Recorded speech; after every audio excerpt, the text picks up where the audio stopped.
بسم اللہ الرحمن الرحیم۔ آج ہم نور العزا کا اگلا سبق پڑھیں گے۔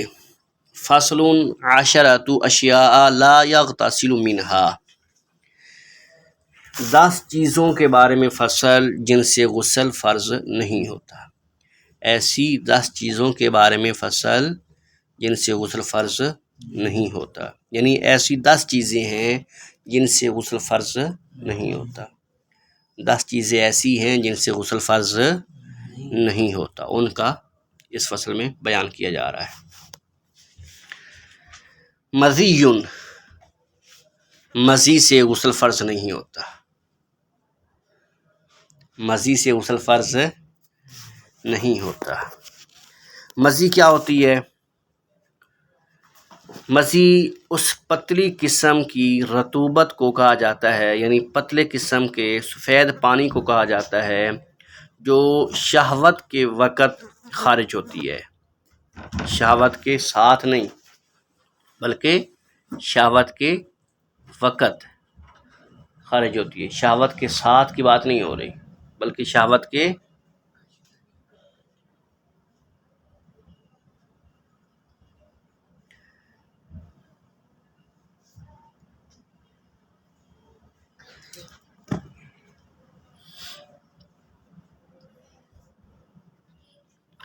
جو شہوت کے وقت خارج ہوتی ہے، شہوت کے ساتھ کی بات نہیں ہو رہی۔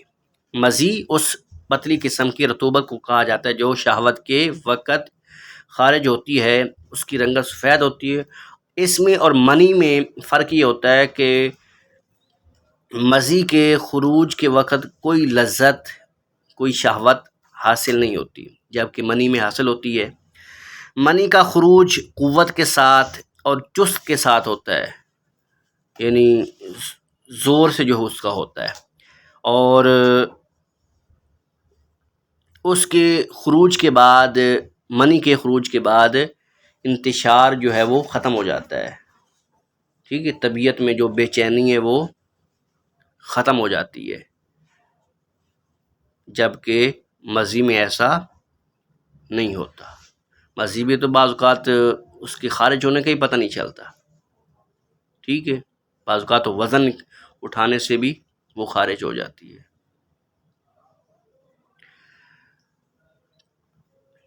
تو اسے کہتے ہیں مذی۔ ٹھیک ہے، اس میں شہوت نہیں ہوتی؟ شہوت ہوتی ہے لیکن شہوت سے یہ خارج نہیں ہوتی۔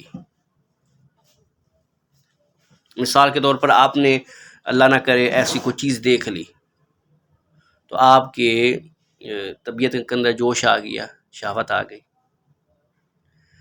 تو اس شہوت کے ساتھ سفید قطرے جو ہے وہ پیشاب کی نالی سے نکل آئے، اور وہ جوش کے ساتھ نہیں نکلے، ویسے چند قطرے نکل آئے۔ ٹھیک ہے، ٹھیک ہے نا؟ جوش ہی ہوتا ہے، جوش ہوتا ہے لیکن جوش کے ساتھ نہیں نکلنا۔ منی نکلتی ہے جوش کے ساتھ، سمجھا گئی؟ یعنی وہ فوارے کے ساتھ نکلتی ہے منی۔ ٹھیک ہے، اس سے غسل فرض ہوتا ہے۔ جو مذی ہوتی ہے یہ فوارے کی صورت میں نہیں نکلتی بلکہ یہ قطرہ نکلتا ہے، 1-2 قطرے نکلتے ہیں، 4 قطرے نکلے، اور وہ بھی بالکل بغیر فوارے کے، بغیر اس کی جو ہے وہ زور کے، ویسے نکلتی ہے۔ اور ایک فرق یہ ہوتا ہے کہ منی اور مذی میں، کہ منی کے خارج ہونے کے بعد جو ہے وہ پیشاب کی نالی میں جو اکڑاؤ ہے وہ ختم ہو جاتا ہے، انتشار ختم ہو جاتا ہے، جبکہ مذی کے خارج ہونے کے بعد نہیں ختم ہوتا، وہ اسی طرح رہتا ہے۔ سمجھا گئی؟ تو مذی سے غسل فرض نہیں ہوتا، منی سے ہوتا ہے۔ سمجھا گئی؟ کپڑے تو ناپاک ہوتے ہیں۔ ہاں، کپڑے ناپاک ہوتے ہیں، جس جگہ پہ لگیں گے وہ ناپاک ہو جائے گا، وضو بھی ٹوٹ جاتا ہے۔ ٹھیک ہے، کیونکہ وہ تو ہم نے پڑھا ہے نا ناقض وضو میں، کہ دونوں راستوں میں سے کچھ بھی نکلے تو وضو ٹوٹ جاتا ہے۔ وضو تو ٹوٹ جاتا ہے لیکن بات غسل فرض ہونے کی ہو رہی ہے، مذی سے غسل فرض نہیں ہوتا۔ مذی کی سمجھ آ گئی ہے؟ نکلتی شہوت کے وقت ہے لیکن شہوت کے ساتھ نہیں نکلتی، زور کے ساتھ نہیں نکلتی۔ ٹھیک ہے، اور مزی میں جو ہے وہ لذت نہیں حاصل ہوتی بندے کو، جبکہ منی میں لذت حاصل ہوتی ہے۔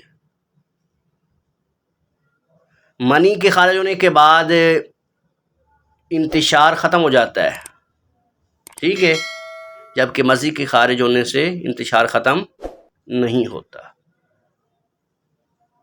تو مزی سے غسل فرض نہیں ہوتا۔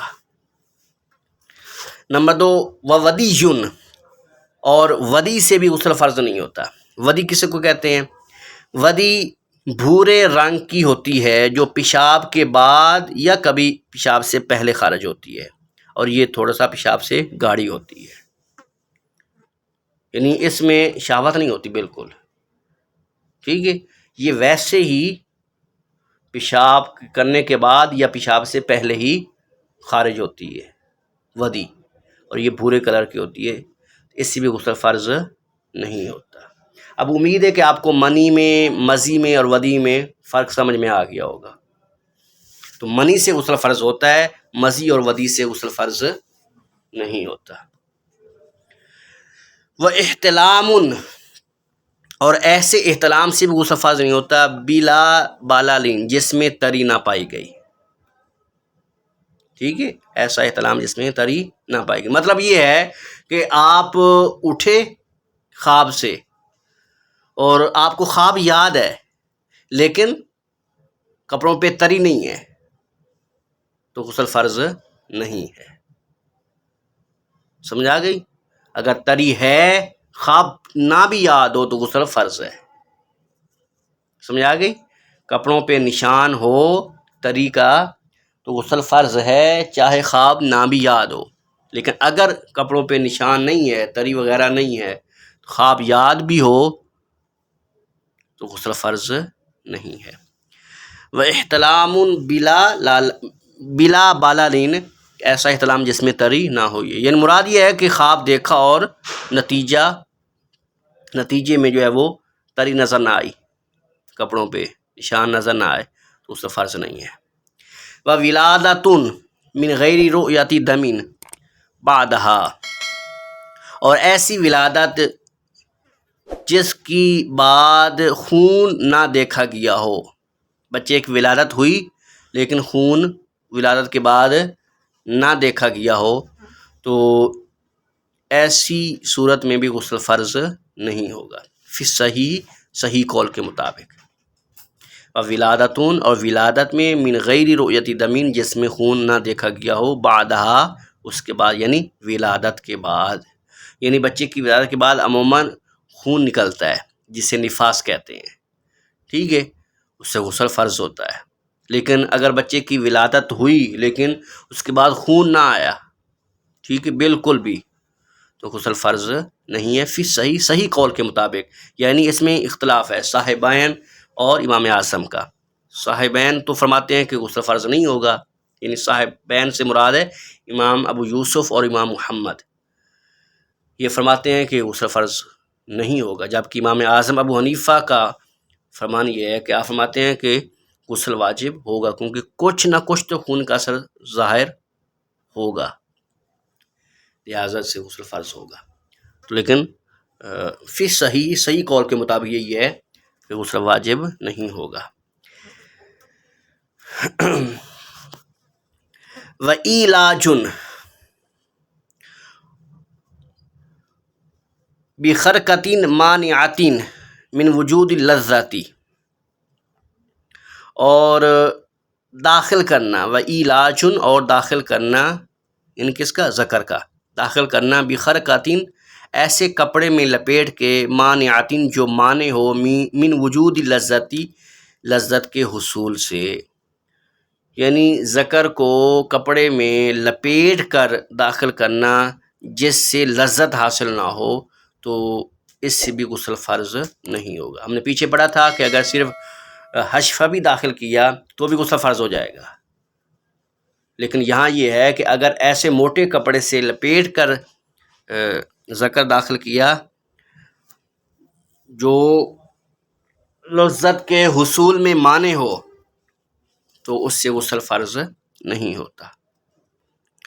یہ مسائل اگرچہ حیا کے خلاف ہے، لیکن چونکہ ہماری زندگی کے ساتھ جڑے ہوئے ہیں اور نصاب کا بھی حصہ ہے، اس لیے پڑھے جاتے ہیں۔ وحقنۃ، اور حقنے کے ساتھ بھی غسل فرض نہیں ہوتا، یعنی حقنہ جو ہے یہ پیشاب کے راستے سے پچکاری وغیرہ کے ذریعے دوا پہنچانا، ٹھیک ہے، یا فضلات کا خارج کرنا، یعنی کسی کو اگر قبض ایسی ہو گئی ہے تو کہ پخانہ آتا ہی نہیں ہے، ٹھیک ہے، پخانہ آتا ہی نہیں ہے، تو پھر کیا کیا جاتا ہے کہ پخانے کے راستے سے دوا ڈالی جاتی ہے، ٹھیک ہے، تو اسے کہتے ہیں حقنہ۔ کیا کہتے ہیں؟ حقنہ۔ اس سے بھی غسل فرض نہیں ہوتا۔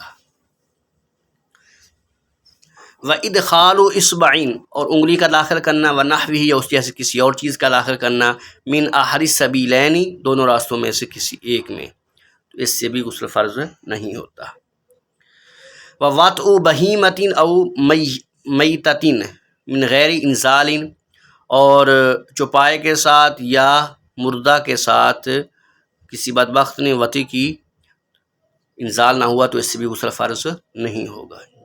اس وقت تک غسل فرض نہیں ہوگا جب تک انزال نہ ہو، اگر انزال ہو گیا تو پھر غسل فرض ہو جائے گا، اور یہ کوئی بدبخت ہی کر سکتا ہے ایسا کام۔ وَإِصَابَةُ بِكْرٍ، اور صحبت کی کنواری کے ساتھ، لم تزل بکارتها، جس کا پردہ بکارت نہ زائل ہوا ہو، من غیر انزال، اور انزال بھی نہ ہوا ہو، یعنی کسی باکرہ کنواری عورت کے ساتھ صحبت کی، اور وہ ایسی باکرہ عورت جس کا پردہ بکارت ابھی زائل نہ ہوا ہو اور انزال بھی نہ ہوا ہو، پھر تو اس صورت میں بھی غسل فرض نہیں ہوگا۔ آج کا سبق مکمل ہوا، کل انشاءاللہ اس سے آگے پڑھیں گے۔